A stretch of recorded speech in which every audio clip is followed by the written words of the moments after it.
ओ वज़ीर खान तोखे केड़ी खबर तू चए तो पुटन जे मोह में अची करे वो पियो अची वेंदो वो तो पंहिंजे पुटन को मोह को एडो निकतल उनजी त प्रीति को मिट्टी जे शरीर सा है न कफन को बगैर लाशा छडे करे पंहिंजे पुटन जो निकरे दो वो कारो पुटन जे मोह मोतो वटींदो।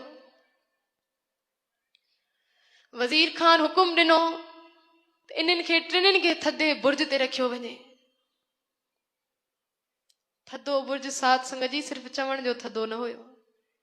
जेठ जे महीने में जून जे महीने में वज़ीर खान उते मथे वञी करे वेंदो हुयो। उनी थदे बुर्ज जे हेठों एक नदी वहंदी हुई जाथों जड़ी माल गरम हवा वींदी न उनके स्पर्श करे ॾाढी थदी लगदी हुई। जंहिं थदे बुर्ज ते गर्मी जे एडन आड़ जे ॾींहनि में जेठ जे महीने में एडी थदी हवा हुई तो उते जो सोचे ॾिसो दिसंबर जे महीने में हालत छा हूंदी। एडो मथे हुयो थदो बुर्ज। अज भी फतेहगढ़ साहिब वञी ॾिसो उनी थदे बुर्ज जा दर्शन करे ॾिसो अज भी संगतां बाक़ाइदे ॿ कंबला पाए करे पाठ कंदियूं वेठियूं हूंदियूं। हाणे त सर्दी भी उहा न आहे। अग छा हालत हूंदी उनी शरीरनि सां। वो हवा कोई तरस त न खाधो हूंदो। हवा त लालन जा हथ पैर भी कारा नीरा कया हूंदा। हवा त लालन जे चेहरे के भी कारो नीरो करे छॾियो हूंदो। शरीर के भी तड़फायो हूंदो। नोट कयो या तो कुराड़े शरीर के सर्दी वधिक लगदी आ या ॿारनि खे ॿिन्हिनि खे वधिक थधि थींदी आहे। जड़ी माल थदे बुर्ज ते पहुता अज माता गुजरी लालन के चए दी अचो बेटा सोदर जो पाठ कयूं गॾिजी। पाठ करे जड़ी माल लालन के सुमाइण लगी ॿिन्हिनि साहिबजादनि के चए दी बेटा पंहिंजो मुंहुं मुंहिंजी गोद में जो जे चेहरे के गरमाइश मिलदी न शरीर के भी राहत मिलदी। ओ जेके लखन में वंडण वारा दान करण वारा चादरा ॾियण वारा अज उन्हनि के शरीर ढकण लाइ हिकु कपड़ो भी न हुयो।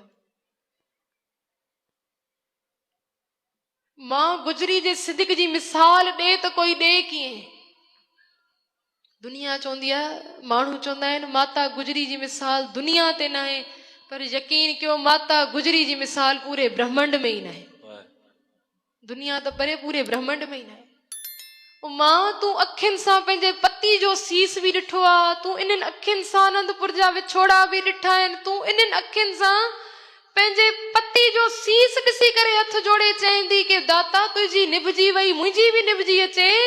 तू इन्हनि हथनि सां पंहिंजे पति खे भी तोरियो आहे। तू इन्हनि हथनि सां पंहिंजे हेतिरनि साहिबजादनि खे भी तोरेंदी शहीद थियण लाइ। शहीदी जा लक़ब मिलियल इन माता गुजरी के। शहीद पति जी पत्नी है माता गुजरी। शहीद सहुरे जी नूंह है माता गुजरी। शहीद पुट जी मां है माता गुजरी। शहीद भा कृपाल चंद दी भेण है माता गुजरी। शहीद चैन साहिबजादनि जी ॾाॾी है माता गुजरी। शहीद पंजन निणान जे पुटरनि जी मामी है माता गुजरी। और सिख पंथ में पहरी औरत शहीद आ माता गुजरी। एडा तसीहा माता गुजरी सठिया आहिनि पंहिंजी उमिरि में। जड़ी मां लालन के पंहिंजी गोद जो निग ॾेई करे सुम्हाइण लगी न मां गुजरी मथे ते हथ फेरे अॼु लालन के इतिहास ॿुधाए दी। जड़ी मां लाल पुछनि था न दादी मां 3 ॾींहं गुज़री विया असांजा गुरु पिता अञा भी न आया आहिनि। अञा जंग हले थी जो बाबा अजीत सिंह बाबा जुझार सिंह अञा ताईं असांखे यादि न आहे कयो। अॻु त गुरु पिता हिकु ॾींहुं भी असांखो बग़ैर न रही सघंदा हुया। अॼु एॾा ॾींहं गुज़री विया नी पोइ असांजी यादि न आई आहे माताउनि खे भी पिता खे भी। दादी मां चए थी गोद में सिर रखी बेटा ईंदा तव्हांजा गुरु पिता भी अचो मां तव्हांखे हिकु दास्तां ॿुधायां थी। जड़ी माल दास्तां ॿुधाइण लगी न माता गुजरी कीअं गुरु अर्जन देव महाराज के तते तवे ते विहाए करे मथों तती रेत विधी वई। कीअं देग में उबाला खाराया विया। कीअं सतगुरु ते वेठे भी तेरा किया मीठा लागे और सुखमनी साहिब जा पाठ किया। हिकदम सां लाल उथी वही रहा। दादी मां वाकई तते तवे ते विहायो वियो गुरु अर्जन देव महाराज के। हाँ बेटा तते तवे ते विहाए करे एॾा तसीहा ॾिना विया हुया। दादी मां छो? चे बेटा उन्हनि खे चयो वञे पियो पंहिंजो धर्म छॾियो, असांजो दीन अपनायो, सच छॾे करे कूड़ खे अपनायो, तॾहिं एॾा तसीहा ॾिना वञनि पिया। पोइ लाल चवंदा दादी मां पोइ छो न गुरु अर्जन देव महाराज दीन अपनायो उन्हनि जो? माता गुजरी चई थी बेटा यादि रखजो, 4 ॾींहं घटि जियो पर सिर मथे करे अणख सां जियो। सिर झुकाए करे कंहिंजे अॻों गुलाम थी कॾहिं न जीजो। वरी माता गुजरी ॿुधाए थी कीअं भाई मती दास खे आरे सां फाड़ करे शहीद कियो वियो, कीअं भाई सती दास के जिंदा रुई में लपेटे करे बाहि ॾिनी वई, कीअं भाई दयाला जी मौत खां अॻु देग खे सजदा करे चैन पिया इन देग में गुरु अर्जन देव महाराज शहीद थिया नी, अॼु इहा देग मांखे नसीब थी आहे। जहिड़ी महिल सभु इतिहास ॿुधाए करे माता गुजरी ॿारनि जे अंदर में सुरूर भरण लॻी त लालनि जे अंदर बि जुनून पैदा थिए पियो। लाल पुछंदा दादी मां पोइ जहिड़ी महिल असांजे ॾाॾे गुरु तेग बहादुर साहिब खे शहीद करनि पिया, पोइ असांजे ॾाॾे गुरु तेग बहादुर साहिब चयो कुझु न हुयो? चए हा बेटा चयो हुयो। चए दादी मां छा चयो हुयो? दादी मां चए थी बेटा तव्हांजे ॾाॾे खे काज़ी चयो हुयो मां खानदानी काज़ी आं, जलाद चो मां खानदानी जलाद आं, दरोगे चो मां खानदानी दरोगो आं। दादी मां पोइ गुरु तेग बहादुर साहिब छा चो?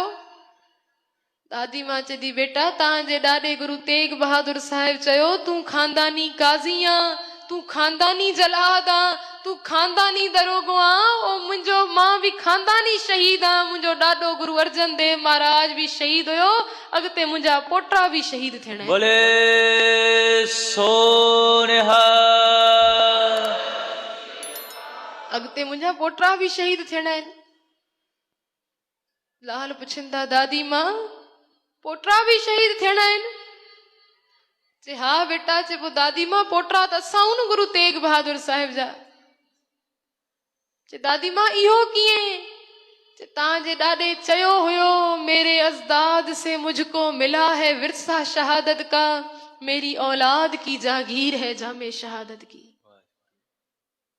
जहिड़ी महिल ॾाढी सॼा इतिहास ॿुधाए ॿारनि जे अंदरि सुरूर भरे छॾियो। हाणे नंढड़ा लाल चवंदा दादी मां असांजी रगनि में बि गुरु अर्जन देव महाराज जो खून आहे, असांजी रगनि में बि ॾाॾे गुरु तेग बहादुर साहिब जो खून आहे, असांजी रगनि में बि गुरु गोबिंद सिंह महाराज जो खून डोड़े थो। दादी मां तव्हां सां वाइदो कयूं था, वचन कयूं था, असां बि वज़ीर खान जे दरबार में चाहे कटजी पवंदासीं मुकजी पवंदासीं पर झुकदासीं कॾहिं न।